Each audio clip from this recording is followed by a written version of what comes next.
This is the Invincible podcast on TV Podcast Industries. We're back with Season 3 of Invincible. Episode 1, Who's Laughing Now? Patience is a virtue. It took months for me and my friends to learn all of your particular vibrations. How you move. How you breathe. The pitter-patter of your black little hearts. I think you'll agree it was worth every minute of my incarceration. I tried to change your corrupt system, tear down your false idols, take back what you stole from the earth. But every time I was stopped, I used super-powered fascists, fighting to keep your capitalistic slave machine running. Until now.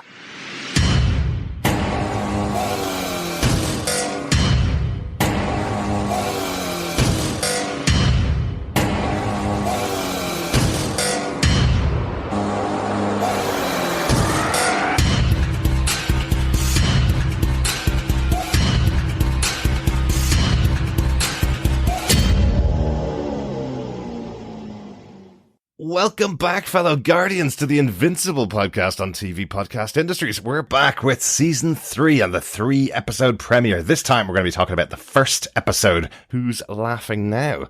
I'm one of your hosts, Derek. And rounding out the dynamic duo, I am Chris.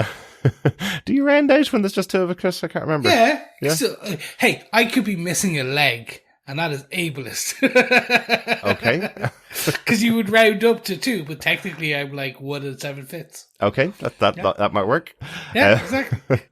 I feel it's not been as long as you think it is since we did Invincible. Invincible was on this time last year. We had the second half of season 2, and now we're back again a year later. I think it's just because that massive gap between season 1 and season 2, and then that couple of months gap between the first half of season 2 and the second half of season 2, and then suddenly it's back again.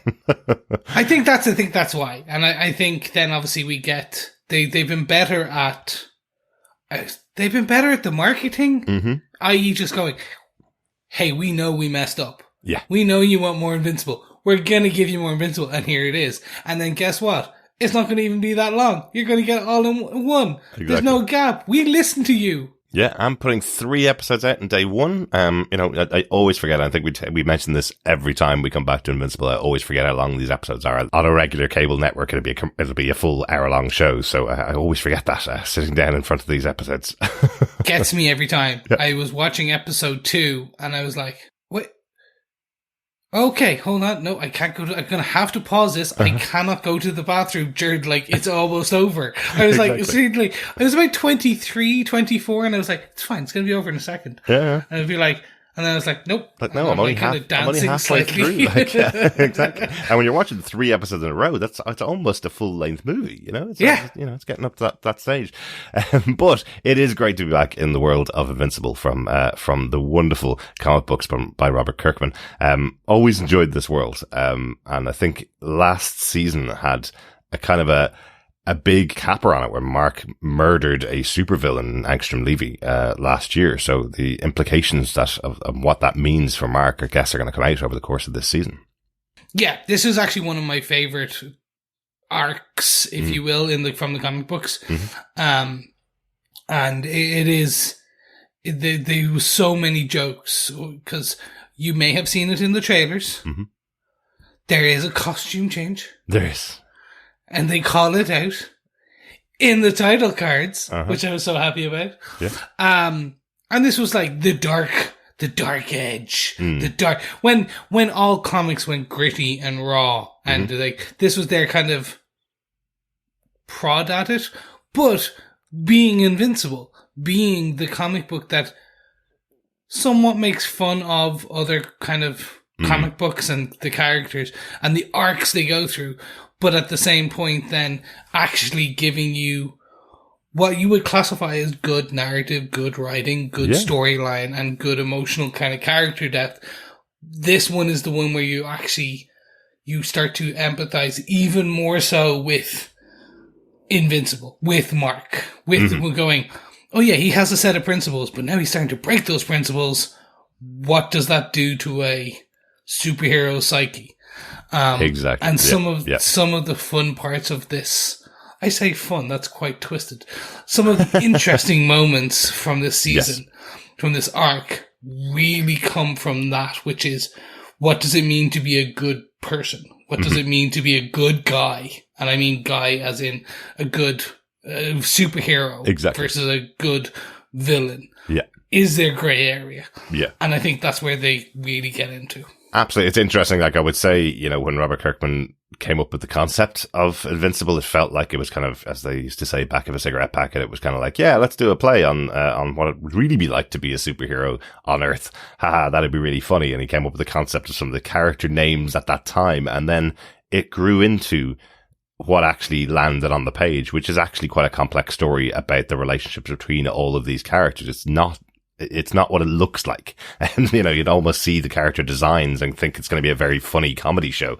It's not really that at all. And it gets very serious, and the relationship dynamics between the characters get very, very serious throughout the seasons, as we've seen so far. Before we get into this episode discussing about season 3 of Invincible, just to say 3 episodes came out on Prime Video. We have watched all 3. This podcast here will be covering all 3 episodes, but we're going to try and do them in order. We're going to try and keep them separated. So we'll talk about episode 1 first, then episode 2, then episode 3. But I would say we may say something that happens in the other 2 episodes when we're talking about the first episode. Hopefully not. Going to try not to spoil anything. But it just a reminder that all 3 episodes are available right now on Prime Video. So go watch those as well. I presume you are watching them before you listen to the podcast, but we do want to hear your thoughts, of course, about Invincible as we go through the season. You can email us to feedback@tvpodcastindustries.com. We'll have our feedback section coming up from next week onwards, and we'd love to hear your thoughts about the 3rd season as we go through each of the episodes. And do make sure you subscribe to the podcast. We have got our Boys and Invincible feed available on our website, tvpodcastindustries.com, which has every episode of Invincible so far, plus every episode of The Boys and the spin-off shows of The Boys. You can get that there, or you can subscribe to the main podcast, TV Podcast Industries, which has 10 years of podcasting, about 900 episodes of podcasts of loads of different shows that we've covered as well. So subscribe to us over there on tvpodcastindustries.com. Yes, sir. But Derek, if we were to give them episode details, what might some of those episode details be? Well, the show, of course, is based on the comic book series by Robert Kirkman and illustrated by Cory Walker and Ryan Ottley. The show was developed by Robert Kirkman and produced by Robert Kirkman, David Alpert, Catherine Winder, Simon Resioppa, Margaret M. Dean, Seth Rogen, and Evan Goldberg. This episode was written by Simon Resioppa, one of the producers of the show. He's the co-showrunner of Invincible and previously was the showrunner on The Boys Presents Diabolical as well. So he's been involved in lots of other shows that we've covered here as well. Yes, he has. And the episode was directed by Jason Zurich, who directed episode 4 of Invincible season 2 as well. Lots of the directors on the show come back and do multiple episodes of the show. We see that over and over again throughout Invincible. They stay in that kind of pool of directors that they pull in for the episode. So Jason Zurich returning after season 2. Yeah, and I'm assuming there's already in for season 4. I hope so. I hope so. Yeah, season 4 is being made at the moment, isn't it? It is. It was renewed for season 3 and 4 at the same time. Yeah. So we are, and I think that was also one of the reasons we got, don't worry, even between season 3 and season 4 won't be that long of a wait, because they turned around and went, you know what? Just give the people what they want. Yeah, hopefully we'll see it around the same time next year for season 4 of Invincible. It'd be kind of cool. And there's, of course, loads of material in the comic books as well to cover. So we could have, I think, Robert Kirkman talks about, 6 or 7 seasons of this show, or even more than that, that they can get out of the comic books. So it could be around for a very long time. But for this episode, Chris, do you want to tell us what they gave us with the synopsis for season 3, episode 1 of Invincible? Who's laughing now? In my best John voice. Sure. Following his return from another dimension after murdering Antrim Levy, Mark trains with the GDA, Global Defense Agency, getting stronger and stronger every day. His new half-brother Oliver wants to train too and reveals he already has his powers, but Mark and his mother are reluctant to bring Oliver into the family business. Multi-Paul, the angry brother of Duplicate, attacks Rexplode because he blames him for Kate's death. But Duplicate and the Immortal arrive, revealing Kate wasn't killed by the Lizard League after all. They also reveal they are engaged and rejoin the Guardians of the Globe. With Shrinking Ray, who has also recovered, the team are now back to full strength. Meanwhile, Doc Seismic, who has been communicating with creatures from deep under the earth from his prison cell, breaks out and guides the creatures to capture all of the Guardians at once. Mark and Eve team up to save the Guardians, but when they are also captured, Cecil sends in a swarm of cyborg Reanimen and Darkwing. They beat back Seismic and free Mark and the rest of the Guardians, but Invincible is disillusioned with Cecil for using the criminals and wants out of the Guardians of the Globe. Meanwhile, out in space, at a Viltrumite prison, Alan the Alien is still trying to convince Omni-Man to support his cause. I guess he didn't miss his wife that much, old Omni-Man out in space. That was the cliffhanger at the end of season 2 seemed to suggest that they were going to break out and fly back to Earth, didn't it? Yeah. Who's joined the cause? It just takes time. You know?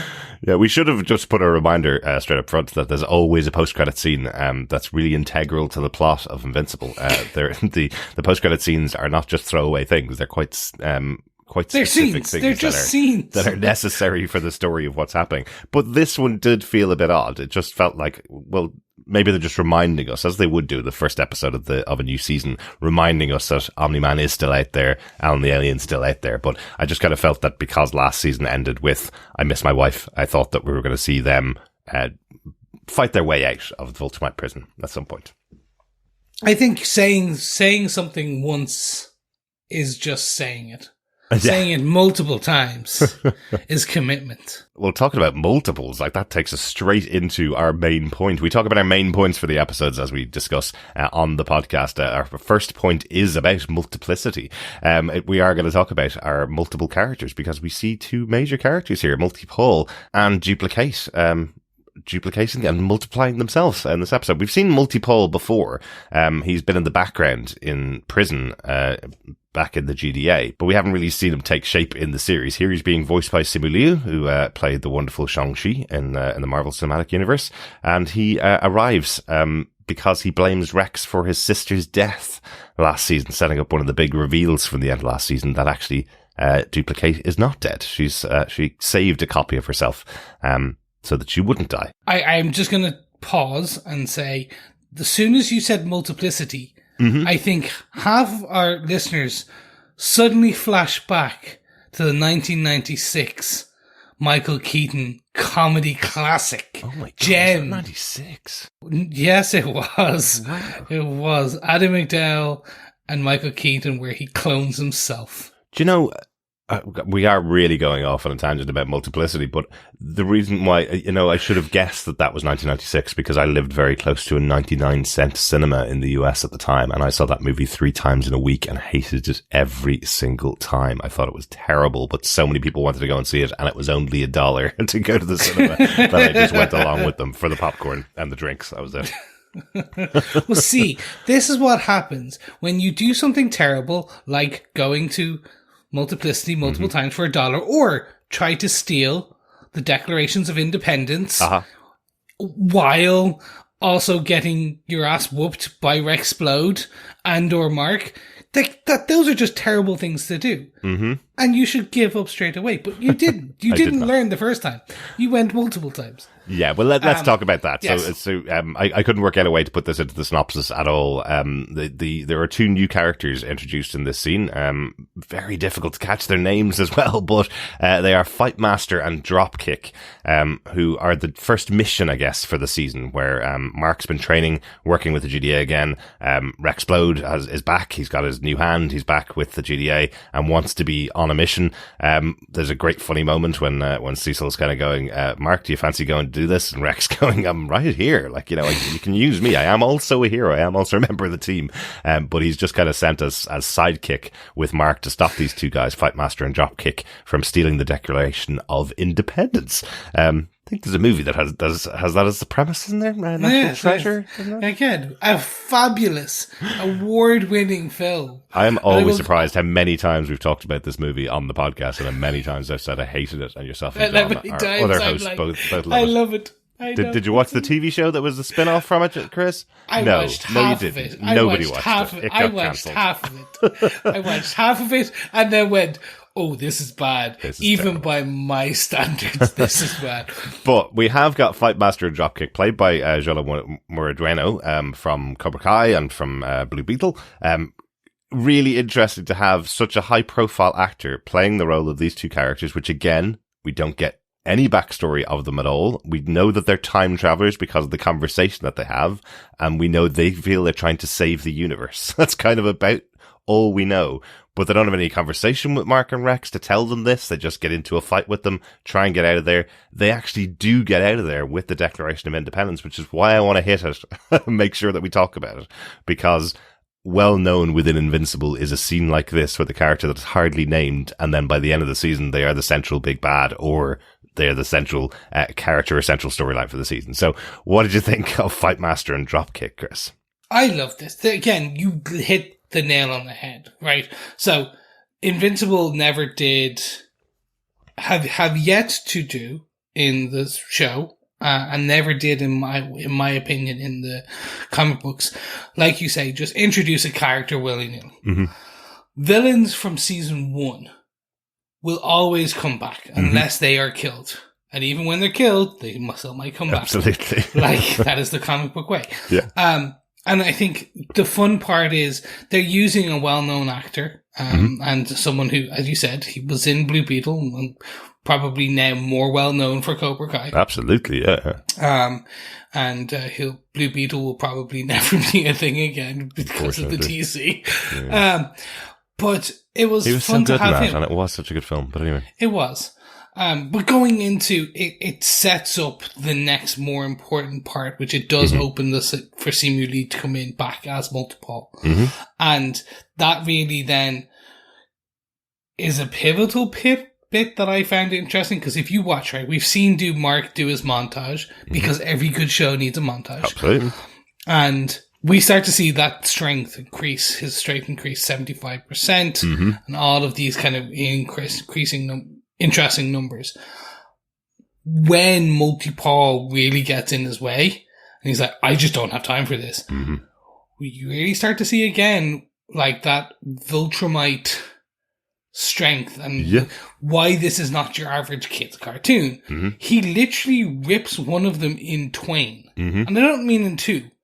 In twain. Like, it is old school, just like, like ripping his shirt. He Hulk Hogan'd Multipole, one of the copies. Yeah. And that is really important, a really important point you make, because the battle that they had with Fight Master and Dropkick, it's Rex that takes out his target of the two of them, and then you see Mark is kind of punching the other guy in the face and going, I'm just trying to hold back, because just in case I take this guy's head off, basically. So he is holding back and making sure that he doesn't, but when he's fighting against Multipole, knowing that there is multiples of them, he's able to take off a couple of heads and arms, and fight back against the 10s and 20s and 30s of the versions of Multipole that's jumping on Mark to block him from getting to Rex, because the point here is that Multipole is blaming Rex for killing his sister, or being responsible for his sister's death, which is really bad given what happened to poor old Rex. Like, he tried his best to save every single member of the Guardians of the Globe that was involved in that attack in season 2, lost his hand because of it, almost died himself, but he's not really responsible for anybody's death there, is he? No, he's not. And again, grief is a killer. It's an evil thing. And again, Multipole was in prison. He was in prison for the longest time. He escaped, but he was in prison, so he won't have had all the information. Yeah, absolutely. Like, he'll just see that he went on a piece, and it's also, it's a good, I want to say crux, but more story foil to bring back Kate and the Immortal, because last season, Immortal basically retires, Kate's dead, can't do it anymore. Then we get the revelation, the reveal in the snowy cabin that Kate has always kept one copy of herself free, away from harm. And she does say this to Multipole as well, which is like, you should have known that. We always do that. So it's a thing. But again, it allows them to get engaged and move forward with that kind of, to bring them back into the storyline, because again, they had just retired, they're done, out to pasture, but you can't bring the Immortal out. I understand why the writers of the episode wrote this scene to get Kate back into the city. I don't understand why the both of them I know why they reveal they're engaged. That's fine. But I don't understand why the two of them just instantly go back and join the Guardians of the Globe.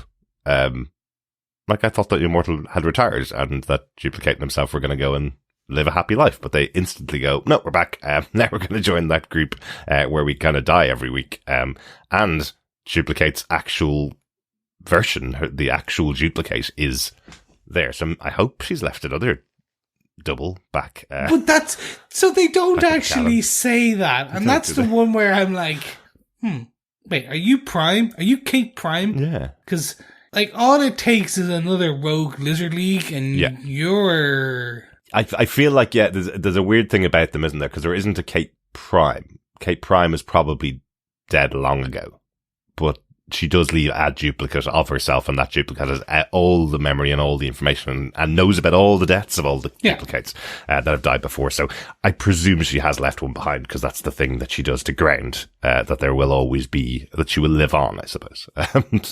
But I just thought it was interesting, and they have come back and they have joined the Guardians of the Globe. I just didn't really understand why Immortal would, but I guess he's that kind of guy. He always believes he needs to be at the center of this team of superheroes, even though they're not that successful very often. Look, Immortal is he's your carbon copy kind of Superman character. He's the bad side of Superman. He's the truth, justice, in the American way at all costs, and everything is black and white. There is never any grey. And again, we already know from Mark having killed Angstrom, and it's setting up that grey storyline. Mm-hmm. You need Immortal back to be that. Yeah. Kind of, it's your Captain America versus your Iron Man. It's your 1940 sensibilities versus 2000 sensibilities. It's that. Yeah. And again, old world, new world. And again, I can see why the writers want the character back. I just don't see why the characters come back. They didn't give any justification for that for me. I felt like if there was a big threat that was happening in the city other than Kate's brother, who she was easily able to just defuse by going, well, I'm alive, right? There you go. That's it. I felt if there was just a little bit of a push from Immortals back to lead the team because the team can't get on without him. I think that's what he feels in his mind, that if he's not there, the team will fail. Because he's that arrogant, but I don't think it was just there on the screen. I just thought it was a bit odd. And then also reintroduced to Shrinking Ray. Last season, we saw her recovering after the attack of the Serpent Society. We expected that she was dead from the actual episode, but nobody dies in this show. So so we saw her in recovery, and we saw Rex was with her most of the time, and he seems very happy to have Shrinking Ray back. No, 100%. It's good to have her back. And again, she, like you said, you basically reset the status quo of the Guardians of the Globe. Mm-hmm.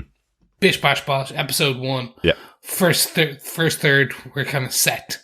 Exactly. There is a second storyline. There certainly is. It's the storyline that is Oliver.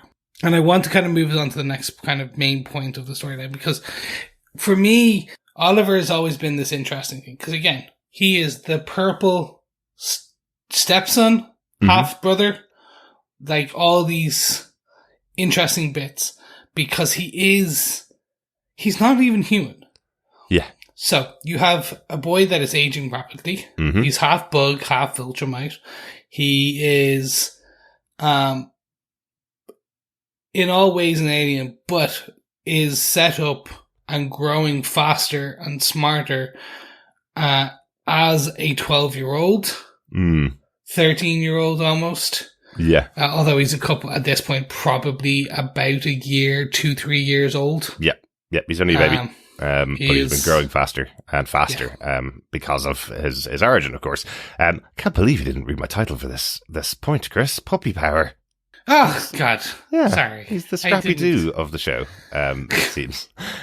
But I have to say, I did go back and watch the first episode of Invincible again, because I needed it for one of the later episodes of these 3 episodes. I'll tell you about that when we get there. But it was really interesting rewatching that first episode, because for the first 15 minutes of the first episode, it is about Mark not having powers and wanting to have powers. And the second he has powers, he wants to be out there.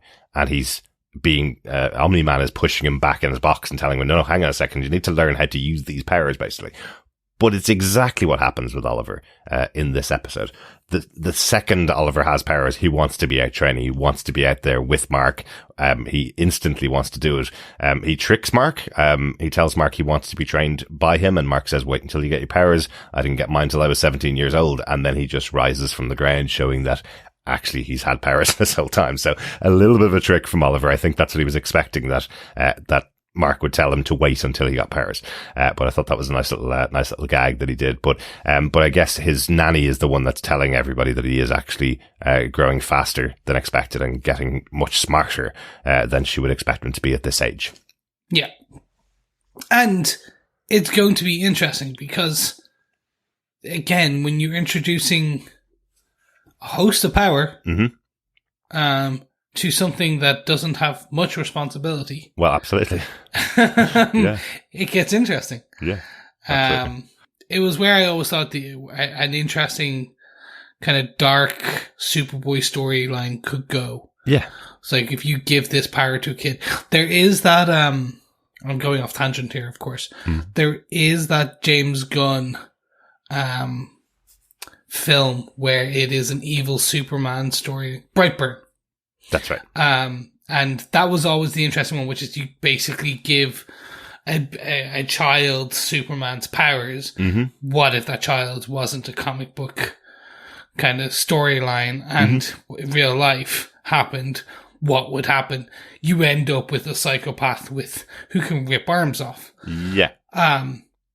This is always the interesting thing with Oliver.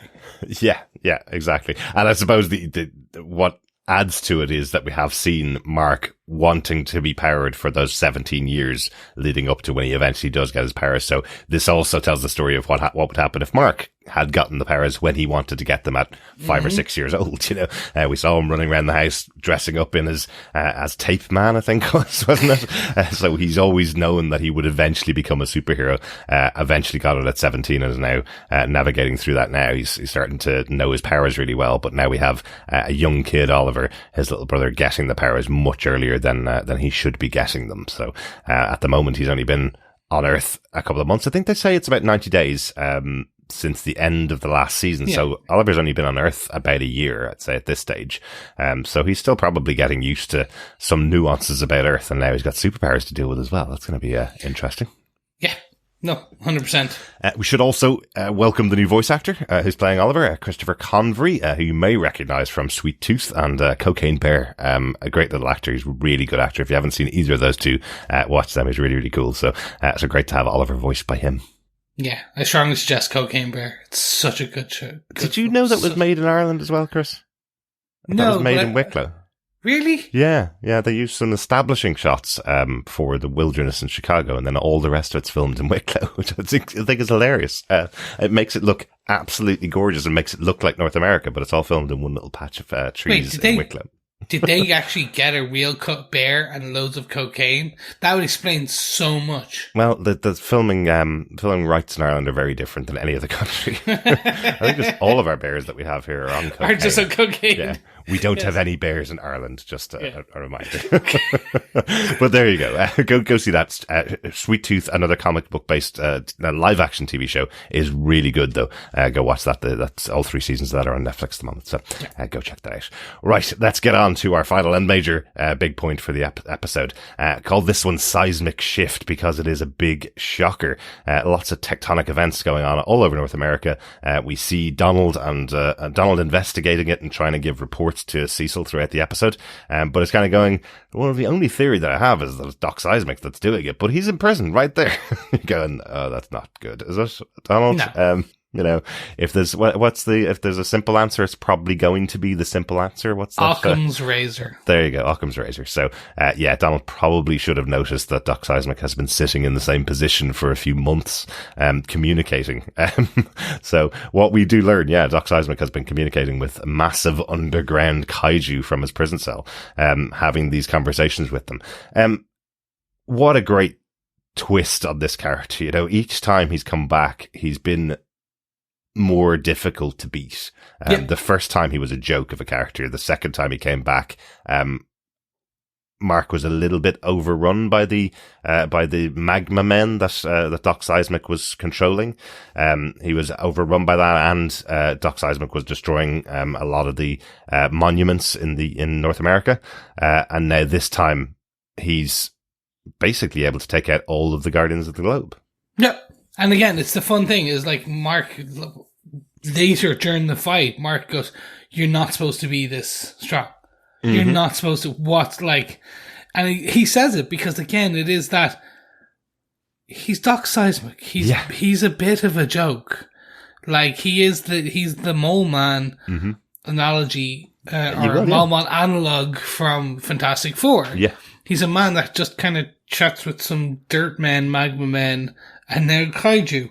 Yeah, you're absolutely right, and that's one of the cool things that you see if you're a reader of comic books, when you have an interesting writer comes on board and takes a character that is not respected, or a small character, a minor villain, and they put a spin on them that suddenly can break them out from being that minor villain into being a well-beloved villain. I'm thinking of a writer like Jonathan Hickman, who can take a very minor character, put a twist on it, and make it absolutely huge in the Marvel universe. It's interesting that Robert Kirkman has put this in his wheelhouse from the beginning. He's the one that wrote the entire series, and 2 or 3 years into the storyline, he's taken a character like Doc Seismic, who was a joke to begin with, and made him this quite powerful villain. It is almost a commentary on the idea of Batman, Superman, and the Marvel characters leaving their villains alive. If you leave them alive to gestate and create bigger plans, they actually do become a very serious threat. And Doc Seismic is an example of that. He's someone that if you are putting in prison and he's able to use his powers, he will get bigger and bigger and bigger and more of a threat. So that's what we're seeing here with the character. I think it's cool. And he's still kept alive. Just at the end of this, he is still alive. So it is interesting to see in season 5 how he comes back. Yeah, but there's an interesting other option here, though, which is the real crux of the episode, really. All of the Guardians of the Globe are taken. I almost called them Guardians of the Galaxy. I promise I will definitely do that another 40 or 50 times throughout the season, as I always do. But he takes out all the Guardians of the Globe before we even see what he's done. He's taken control of these underground beasts, or working with them to rid the world of humans. That's his new plan, which is massive. That's quite a big plan. Whatever about tearing down some stone monuments and bringing them back to the Earth. Here he's actually looking to wipe out the entirety of Earth. Mark and Eve come along, join up to stop Seismic and free the Guardians of the Galaxy, but they fail. They're not able to beat the creatures either. He's able to take them both out. So Cecil has to use his last resort, which is actually bringing in Reanimen and Darkwing 2, to people that he's supposed to have put under arrest and put in prison. The Reanimen created by D.A. Sinclair back in season 1. He's supposed to be in prison for killing multiple people, for taking out William's boyfriend Rick and almost killing him. And Darkwing's supposed to be in prison because of the people that he killed after the first Darkwing died. So Cecil is using the two of them, two previous villains, as heroes, as ways of taking out this new villain. So potentially what Cecil will do is take in Doc Seismic and turn him around on this power, turn him around into someone like D.A. Sinclair or Darkwing to work alongside the Guardians of the Globe and pay off his debt to society. It's an interesting story. Yes, it is. It's one where, again, I'm like, you can kind of understand where Cecil comes from in this. And I think that's the interesting, which is he starts to go, but they're reformed. We don't have time for this, Mark. They saved your ass. Let's go. Yeah. And that just enrages Mark more and more. Yeah. And you can see it as the one piece that I found really interesting is I don't like, not often you can see it in animation, but there's a point just as Cecil decides to start walking towards the White Room, like just before Mark starts screaming at him, and you can just see Cecil, the face, way they drew it, or you can see he's slightly taken aback, almost scared, and then just starts walking to the White Room, and that's where it's the interesting thing, because you can just go, oh Yeah, we always forget. Mark is a Viltrumite. Mm-hmm. Mark is the Omni-Man 2.0. Yep. And that's the interest where they sometimes see it. And it leaves it in such an interesting state towards the end of the episode. Absolutely. And we will talk about episode 2 and episode 3 and how that plays out as we go further into the podcast. Don't want to spoil it right now though. But I love it. This is exactly what the show is about fundamentally. This idea that Invincible Mark Grayson is being undermined by the people around him. The lists, the checklists that he had, all of the things that make someone a hero that he's had since he was a child are now being taken off every single year, every season, every time that he walks out the door almost as Invincible. Somebody does something that undermines a fundamental thing that he thought meant you are a superhero. 2 people that he had effectively arrested or captured as a superhero and put in prison with the leader of a government organization who says, don't worry about it. They're in prison for life now. One of them tried to kill one of your friends. One of them tried to kill you. They're in prison. Don't worry. And then suddenly now they're on the same side as him and have been rehabilitated, apparently. Something that Mark was going, nope, that's not what I believe in at all. These people are murderers. They should be in prison for life. So another thing taken off Mark's list. That what is it that defines a superhero if all of these things are being undermined by all the people around him? Yeah. Love it. It's going to be good. But we do get a post-credit as well to wrap up the episode. Yes, we have already talked about it a little bit. I just want to make sure that we do mention them as we go through our notes. But we did mention it already. It's just Alan sitting with Omni-Man, still having the conversation in their minds with each other, still trying to convince Omni-Man that maybe he would want to go out and save the rest of the galaxy and join Alan the Alien's cause. And I like this because I actually forgot about the post credits. I don't know about you. I was just watching it and I was like, I bet try and finish taking some notes. Uh-huh. And then I was like, oh God, yeah, this is the thing. Hold on. That's why I let it go. It was a subconscious thing, I swear. Yeah, no, and it was good to see. And again, I always laugh. Seth Rogen voicing Alan the Alien. Mm-hmm. I know it's also like, the man is behind a lot of this. Him and Evan Goldberg are behind Invincible, The Boys. The producers of the show, yeah. The producers of the show. And he kind of pretty much made himself, it was like, I'm going to play Alan the Alien. He wanted to do it, fine. Yep. He actually, I recently reread the comics. That is the voice now that's in my head. Absolutely. He nails it. It's perfect. He nails the inclination of what you expect Alan the Alien to sound like, and now he does. Yeah. So well done, Seth. Absolutely. Yeah. Really good. Speaking of notes, Chris, any final notes on the episode before we move on to episode 2? Nothing from my side. What about you? Only call out that I have for the episode, they always have a great musical track to kick off the first episode of a season. This time, Chemical Brothers with Go, one of my absolute favourite Chemical Brothers songs. So really cool one to have in the first episode here. But a great one overall. What did you think of the episode overall, Chris? What would you rate it if you had to rate the episode? I'd go back in with a strong 4.5 out of 5. Wow. It straight away sets up this season, while without feeling slow. Mm-hmm. It methodically tells you where each of your characters are. Yep. It has set up the main theme, premise of good guy versus bad guy versus the grey area between. Mm-hmm. It sets up that now Mark is faster, stronger, hits harder. What does that mean? And it also then sets up, well, in the last season, Cecil was good again. We knew he was a bit, he was government, but he was theoretically good, and now we're starting to go, oh no, we know who this character is. Yeah. So for me, it just did everything it needed to do as that opening. Mm-hmm. But I love the fact that I could just roll into episode 2 because it does leave it on that cliffhanger. Yes, it does. So very happy. Just even the fact that we're in the White Room and Cecil's telling Mark, you're in here because I need to be in a place where I'm protected. And that's what this room is for. It's for me to be protected from you because I'm terrified of you.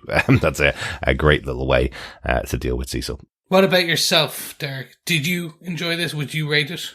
Yeah, I really enjoyed this episode. It was a good starter to set up the season. I'm glad we have 3 episodes as usual for Invincible, because it does deal a lot with the relationships between people and spends a lot less time on some of the characters. I still always feel like I'm going in completely cold to these episodes, and sometimes have to warm myself up a bit to the episodes, find out who these characters are in the background. They have always been really bad about giving character names on screen, and we don't get subtitles with our screeners for the episodes, so sometimes I'm just sitting there for 5 minutes rewinding back and forth, trying to find the moment that a character's name has been said so I can catch up with who they are. But at least it's only been a year since last season, so and I've been playing the Guardians of the Globe game, so I've gotten to know a few more of the character names than I did the last couple of seasons, which is good. But really good overall, a good start to the season. I will say, though, I did wonder had they changed Animation House at certain points in the episode, because there were some of the character designs that seemed different from last season even. Duplicate looks quite different than she did last season. And Alan the Alien, there's points when he looks quite flat in the drawing. So I think they might have expanded the animation studios and added an extra animation studio, and then they're doing the show so quickly in comparison to the way they used to do the show, and it seemed to just stand out to me, but I couldn't find anything really about that when I Googled it. So, yeah, I wasn't going to mention it, and I think it's more because it's more in episode 2 that I felt it, during a certain particular fight scene, which we'll get to. But there's definitely, I don't want to say downgrade, because that's unfair. But there's just a change. And I was like, for me, it was maybe they were maturing the animation process versus, the other option could be that they're speeding the animation process up. So there's less polish time. But there was a change.